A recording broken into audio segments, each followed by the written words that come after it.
Hello. Hi. Loving the short hair. Thank you. I needed a change. I'm loving your short hair too. Thanks. I needed a change too.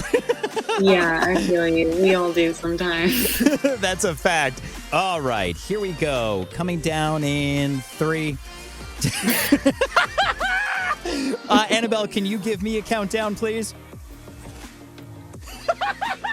Wait, stop. I gotta compose myself.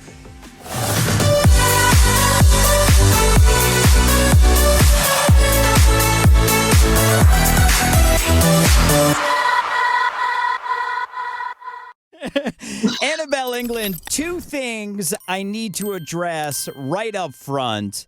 1, why does my phone capitalize your entire name every time I type it?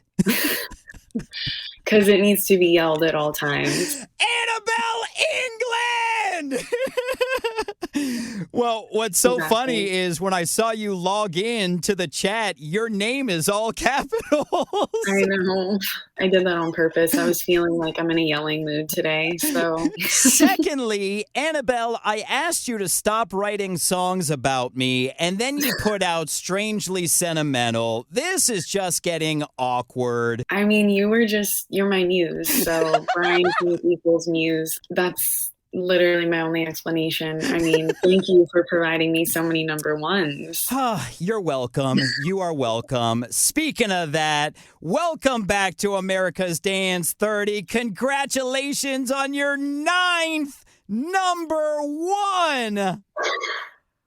Oh, that is so insane to say. Yeah, it is. It is. It's insane yeah, I'm just like ecstatic. Well, as you can tell in my voice. Let's preface this with you literally just got back from Brazil, so you're pretty worn down. Yeah. I was, so I wrote the song with Lena Leon and Adam Novador. Stop! We're going to get to that. Stop! Okay. How dare you take over this interview? I honestly can't wait to talk about this, especially like you said, because our mutual friend, the amazing Lena Leon, was a part of this. But before we get to that, you just got back from Brazil. You're in California. And then you have to deal with the hurricane earthquake. I mean, are you okay? Is everybody okay? Yeah, I think it was super hyped up because I was out of town when all this stuff was happening on social media and all the news articles. And it would be massive hurricane coming to California, and then I would read the article and it'd be oh, but by the way, by the time it gets to California, it's going to be a level 1 storm and mild wind. So I was okay, this is totally being hyped up, because earlier this year we had 45-mile-per-hour winds and just craziness. The awning of one of my roofs literally blew back and punctured my roof with earlier this month in the year. So when I was seeing 10-mile-per-hour wind, I was okay, it's going to be fine. Yeah, welcome to our life here in Florida. And I mean, I've lived in Florida almost my entire life, so I'm used to, prepping for hurricanes. But I couldn't imagine, while prepping for a hurricane, also having to worry about the entire planet shaking. I know. I mean, I wasn't here. I flew out on Thursday and I didn't see anything about this hurricane. So it wasn't until I was already in Brazil and I was oh my gosh, my baby, is he going to be safe? Because I kind of live in the mountains a little bit. And so I was the wind can be a little more intense out there. But it was all fine, thank God. And this is going to sound like a simpleton and probably stupid question, but what is living through an earthquake like? I couldn't imagine the PTSD of being woken up by the entire planet shaking. I've been in a high rise in downtown as there was an earthquake happening, and that was crazy because literally the building was swaying and the windows were rattling, and I was I'm going to die right now. Well, let's talk about happier stuff other than this Sim City that we're all living in right now. I know. Let's talk about Strangely Sentimental, your ninth number one. How was this song born? This was, believe it or not, my first session since having a baby. It was like 3 months postpartum. And I remember I was in the session with Lena Leon, our beloved, and Adam Novador. And I remember feeling a little bit of imposter syndrome because I was like, who am I? A lot of what happens after you have a baby is like a lot of the hormones of like when you go through puberty. So it's a lot of like all these new things are happening, and my mental state is so different. Like your DNA literally changes. So going into a session felt like, okay, like, am I still good at this? Like, am I going to be good at this? Like, is my voice sound good? Is my voice different? Questioning so much about myself.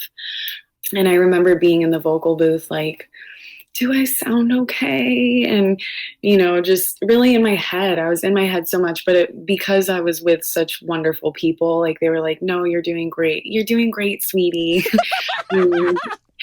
But I love the concept of what we wrote about. Strangely Sentimental is exactly what it sounds like. It's about, feeling nostalgic towards someone or something that, it didn't work out for a reason. And like you're better off where you are right now, but for some reason in this moment you miss that person or you miss that thing and you don't know why, but you're just like, this is weird, but okay, whatever, let's write a song about it. So it's just a testament to showing, I think, women in the industry that we can do it. Like you can have a baby and you can get in the studio 3 months later and write a number one track.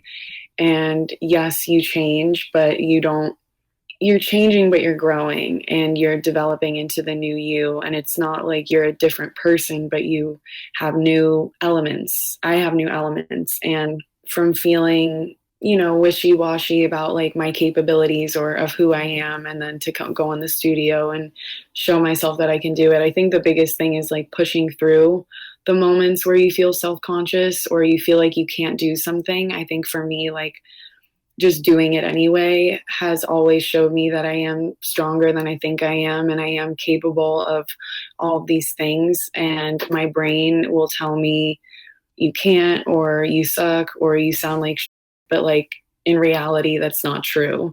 And I have to just like push through and do it anyway to show that I can. And my brain's just lying to me. And that's a great message for anything because, I deal with anxiety as well. And, there's a lot of situations where our brain is just our worst enemy.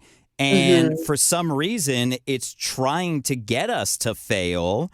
And it's telling us we can't do it. And it just takes us doing it, pushing past that, and actually accomplishing it. And then we feel so good after it, knowing that we can't accomplish it. Yeah. And I think it's also important to share those moments with people who you trust and who you love, because a lot of the time, I mean, my whole life is a chain of events of anxiety, fear, pushing through it and doing it anyway. Like I am here with you right now because of fighting the fear and just stepping into faith and doing it regardless of what my brain's telling me. But because I share my experiences with my management team, my really close friends, my loved ones, they're able to tell me, well, remember when you did this, this, and this? Oh yeah, because I just forget everything. Like I just believe my brain and forget that I've done all these crazy, amazing things. And so like being able to do it, but then also being seen doing it and being able to be reflected back who you are, I think is also really important part of the process for me, because it's important to have, support. It's so important. Isn't it crazy how our brains are such dicks? Like literally, when I do bike MS, biking 50 miles or biking 100 miles, it scares the shit out of me. And then I just have to remind myself I've done it before so I can do it again. Now, how long was the entire process of writing and producing this song? So we wrote it in one day. I mean, we usually write our songs in one day. The production took a little longer, which it always does, because it's like we write the song with the general base of what's there. And then the producer will take the song and fine tune it and get everything ready and like comp the vocals. And then, we'll send it off. So the track itself took longer, but the song was written and recorded in a day. That's so crazy. And then, as we've talked about in the past, a lot of times you incorporate stuff that you're watching into songs. Was that incorporated at all into this one? No, I mean, this one was specifically based upon people in my life and situations in my life and, my sobriety and just being a crazy girl and having like I don't remember a thing about us, but I do remember that it was a fun time to look back on, Well, congratulations on your 9th number one. I would definitely be remiss if I didn't mention that people can search America's Dance 30 and listen to past episodes of the podcast and get to know you better because we've chatted like 9 or 10 times now. So people can definitely get to know you better. Let's also talk about Anything for You with Kalina Zanders because that's climbing the chart. How did you guys first meet? I know you had mentioned it was at a festival that you guys were both playing. Yeah, so we met at Hard Summer, like it was after COVID. I think it was like the first festival back for you guys, right? Yeah, it was. Okay, so it was after COVID and I met Kalina and we clicked really well. We were like, okay, yeah, let's create. So it was a little time after that because, it's the music industry and like, we became close just from meeting. But anyway, we ended up doing a session together. And it's funny because we are so different, like mentally, physically, like we are just so opposite of each other, but we also have so much in common and we both just love each other so much. And before the session, I was like, okay, I really wonder like how this is going to go. Cause like our voices are so different. Yeah. Because she kind of normally belts it out like big, powerful voice and your very subtle, beautiful voice. Yeah. And for me, like with my microphone, I need it to be turned up really loud because I sing really softly. Whereas if she was to grab a hold of my mic, it would literally pierce people's eardrums. She doesn't even need a mic, honestly, because she has such a powerful voice. So I was like, okay, I wonder how this is going to go, but like, let's do it. I'm excited. So we did this session and we just ended up writing about friendship. And I feel like it's also ended up being like a pride song in a way without intentionally being a pride song, because it's like your color's loud and you stand out. And it's about friendship and basically like you're never too much for anyone and I love you, and even though you want to hide and you want to shy away from maybe who you are because you feel like it's too much, like you're not. And whether you feel that way or not, like I'm here for you and I'm going to be there for you and I'll do anything for you. I really love the song we made. The production wasn't there yet. It wasn't quite there, but I really love the song and it just was so sweet. And I mean, from there, we just kind of became besties. Like and I love her. And we just have so much fun together. She's hilarious. She makes me laugh and she also has so much energy and I'm just like sleepy girl 24/7. So being with her, like I feel really energetic. And so yeah, I'm happy that song came out because it was a little, we had to pull some strings to get it to come out. I won't spill the tea on air, but well, I'm so glad it happened because you guys complement each other so well, not only lyrically in the song, but vocally. Your voices sound so great. She did such a great job of toning her voice down to kind of meet yours. Yeah.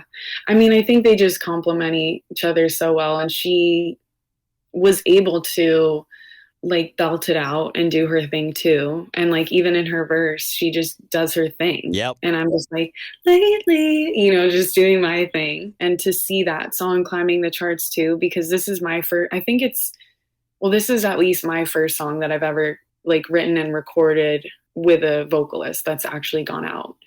And for it to be such an uplifting, happy song. And I saw, like, at first I was like, okay, it's not in the top 50. And then I was like, oh my gosh, it's number 40. It's number 36. It's number 32. So, like, it's climbing. And I'm like, oh my gosh, if this could go number one too, that would be not just only, dropping those little hints there for yeah, you. not But only. No pressure, Fink. No pressure. Not only would it be amazing, obviously, because the story behind it, but it would be your 10th number one, which would be so amazing. ANABEL England, I know you have been on a whirlwind of travel. I can't thank you enough for your time. It's always awesome seeing you. Thank you for being with us on America's Dance 30. yeah, I love you. And anytime, always.